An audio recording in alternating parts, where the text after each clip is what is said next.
And gagawin ko muna yung latik. Ilalagay ko itong coconut cream dito sa kawali.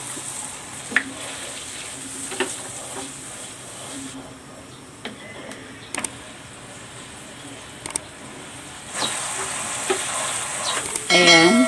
Nag-curd na yung gata. Ihintayin na lang natin itong mag golden brown. Ayan, okay na itong ating latik. Hahanguin ko na ito. I-strain ko na lang ito para humiwala yung mantika. Ayan, ilalagay ko na itong gata. At ang asukal. Maglalagay din ako ng konting asin. Pakuluin muna natin ito.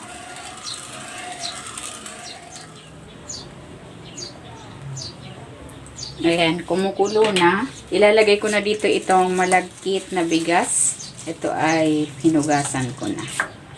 And then, hahaluin natin ito hanggang sa maluto yung malagkit.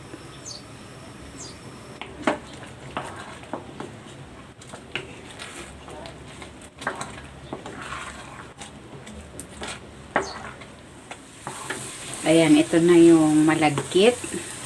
Medyo mahirap nang haluin. Maligat na.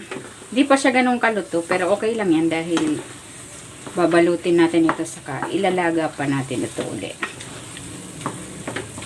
And then, ilalagay ko dito yung ginawa kong latik. Ayan. Haluin na natin.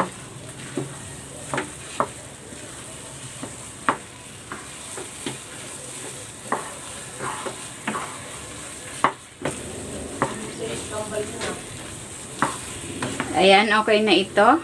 Hahanguin ko na ito. And then, papalamigin ko muna ng bahagya bago natin balutin. Ayan, magbabalot na ako. Meron ako ditong dahon ng saging. Ito ay dinarang ko na sa apoy at pinira-piraso ko na yan. Lalagay ako dito ng 1/4 cup na malagkit.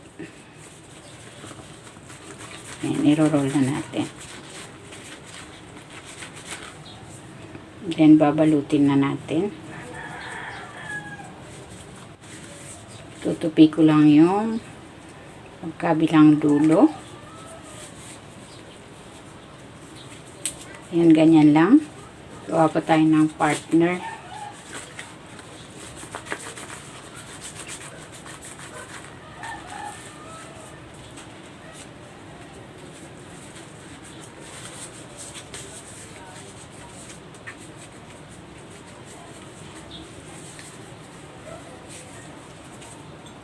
And then, pagpapartnerin lang natin tong dalawa.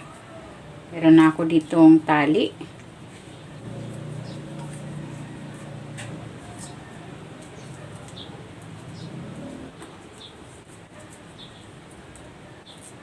Ayan, ganyan lang. Uulitin ko lang ang proseso sa natitira pa nating malagkit.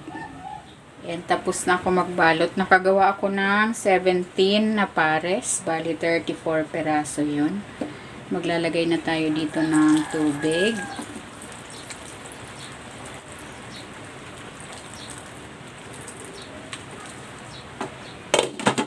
Ayan, pakuluan natin yan for 1 hour. Ayan, ito na yung ating suman. Hanguin ko na. Ito na, ready na itong ating suman malagkit with latik.